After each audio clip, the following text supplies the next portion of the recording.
এখানে আমি ইফতারির জন্য খুবই মজার ফ্রোজেন পরোটা দিয়ে একটা ইফতারি বানাবো। তার জন্য আমি এখানে গ্রিন পেপার কেটে নিয়েছি।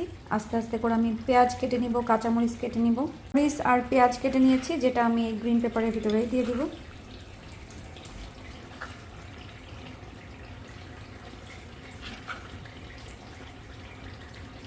এখন আমি ডিমগুলোকে একদম ঝুড়ি ঝুড়ি ঝুড়ি ঝুড়ি করে ভেজে নিব, যেন ঝুড়ি ঝুড়ি ভাজা হয়।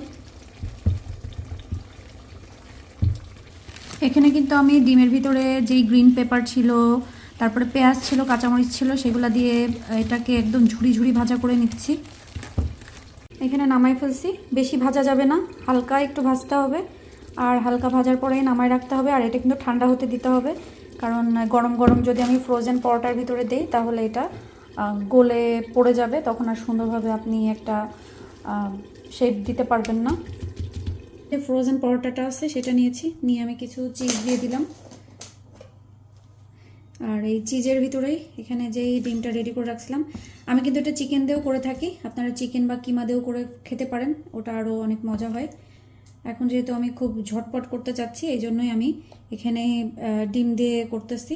সো এটাকে জাস্ট কী করতে হবে, প্রথমে মুখটাকে এভাবে মানে সুন্দরভাবে মারতে হবে যেন ছুটে না যায়।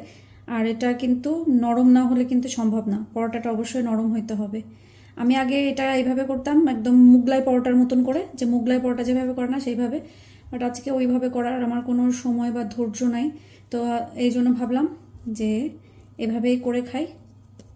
এই যে বিসমিল্লাহ, দেখে আর দেখো, বিসমিল্লাহ।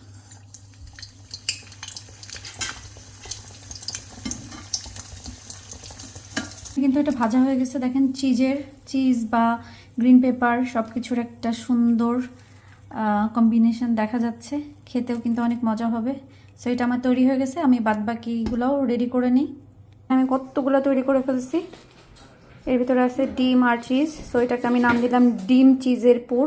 আপনারা চিকেন দিলে চিকেন চিজ পুর, মিট কিমা দিলে মিট কিমা চিজ পুর, এইভাবেই দিতে পারেন। হ্যাঁ, সো অনেকগুলো তৈরি করে ফেলছি।